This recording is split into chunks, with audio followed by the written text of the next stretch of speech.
If you love Baltimore sports, you'll love WNST.net.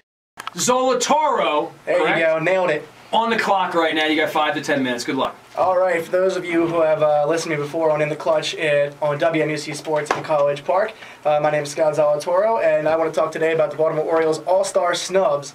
And now, I know it's very greedy to be talking about snubs from a team that just put on 3 players and almost had a 4th. We had Hamill, who didn't get the vote. But I'm going to talk about 2 more guys that I really, truly believe deserve to be in the All-Star game, and that's J.J. Hardy and Chris Davis. I would have mentioned Pedro Strop had he had not blown Chen's win the other day against Seattle, even though the Orioles did get the win. So a 2-game win streak, 7 games above 500, nothing bad about the Orioles right now. I am going to talk about, however, J.J. Hardy and Chris Davis. And real quick before I mention these guys, I do want to mention that Jason Hamill, I did vote for him probably enough times to crash the server for MLB, so I'm a little disappointed that he didn't get that choice because it would have been nice to have 4 Orioles. The Orioles haven't had more than 1 All-Star representative since 2005, and Brian Roberts is on that team, and he's on the DL again. But J.J. Hardy, the most home runs of any shortstop in baseball, or of any shortstop in the American League, and he also has the 2nd best fielding percentage of all shortstops with a .992, and that's only 3 errors. J.J. Hardy is a heck of a player, and I think he really gets undershadowed by Derek Jeter. And I mean, this year, as Drupal Cabrera is having a great season, don't get me wrong, I'm going to go see him play when the Orioles play up in Cleveland and on the weekend of July 20th. But I would have really liked to see J.J. Hardy, make the All-Star game this year. And again, 3 All-Stars, can't complain. I'm very happy about Jones, Jimmy J, and Matt Wieters, and I was very happy to see that Wieters got the players' vote as well. But the guy I want to talk about the most is Chris Davis.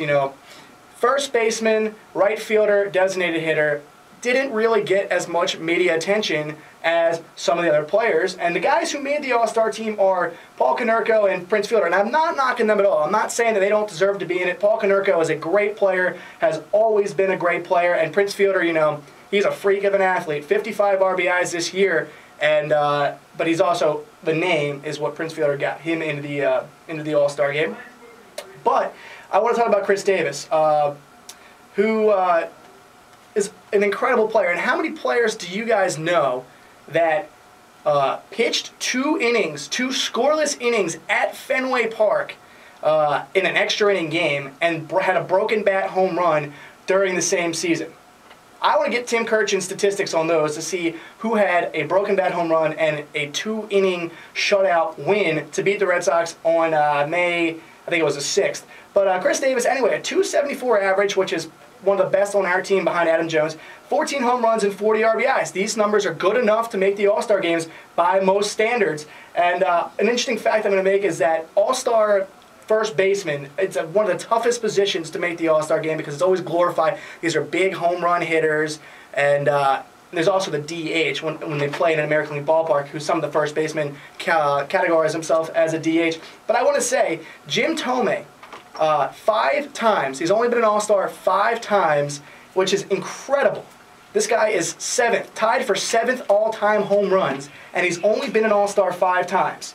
He, between his 13 seasons of 1996 and 2008, hit at least 30 home runs and 100 RBIs, 9 out of those 13 seasons. And he was only an All-Star 5 times. He led baseball in home runs in 2003 and didn't make the All-Star game that year. And again, he's only 7th all-time behind Bonds, Aaron, Ruth, Willie Mays, A-Rod, and Ken Griffey Jr. are the only players who have hit more home runs than Jim Thome, and he's tied with Sammy Sosa. Hopefully, as an Oriole, soon he will take that record and break it. But still, it's very disappointing. He made the All-Star game 97, 98, 99, 04, and 06 as a member of the White Sox.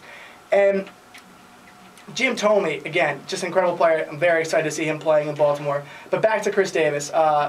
He was the first player, again, to get a win. First position player since 1968. Rocky Colavito had the win against, I believe, against for San Diego. But 2 strikeouts, and he struck out Adrian Gonzalez on that nasty changeup.